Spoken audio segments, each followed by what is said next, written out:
তারা তাদের পরিবার পরিজন নিয়ে ঈদ আনন্দ কাটাবেন। যেহেতু রমজান মাস চলছে, রমজানে তারা ব্যবসা করবেন। আসলে সারা বছর যে ব্যবসা হয়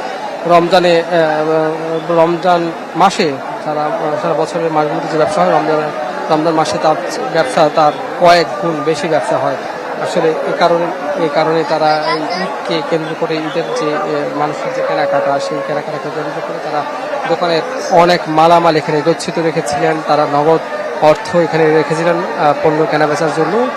এই সারা বাংলাদেশের কাপড় ব্যবসায়ীরা, বাংলাদেশের যে পোশাক ব্যবসায়ী যারা আছে, তারা এসে এখান থেকে পাইকারি দরে পণ্য কিনে নিয়ে যেতেন এবং সারা দেশে বিক্রি হতো। এই বঙ্গবাজার একটি ঐতিহ্যবাহী মার্কেট পাইকার পণ্য কেনা বেচার জন্য।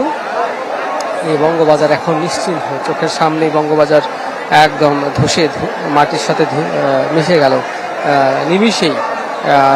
আজ সকাল 6টা 10 এই বঙ্গবাজারের পাশে যে আদর্শ মার্কেট আছে, আমরা প্রাথমিক তথ্য পেয়েছি যে বঙ্গবাজারের পাশে যে একটি মার্কেট আছে আদর্শ মার্কেট, সেই মার্কেট থেকে আসলে আগুনের সূত্রপাত। সেই মার্কেট থেকে আগুনের ক্রমেই বঙ্গবাজার এবং পাশে আরও যে দুটি মার্কেট আছে সেই দুটি মার্কেটে ছড়িয়ে পড়েছে এবং এই মোট চারটি মার্কেট বসে পড়ার পরে সড়কের উল্টো পাশে বরিশাল প্লাজা নামে একটি বহুতল ভবন আছে, যেখানে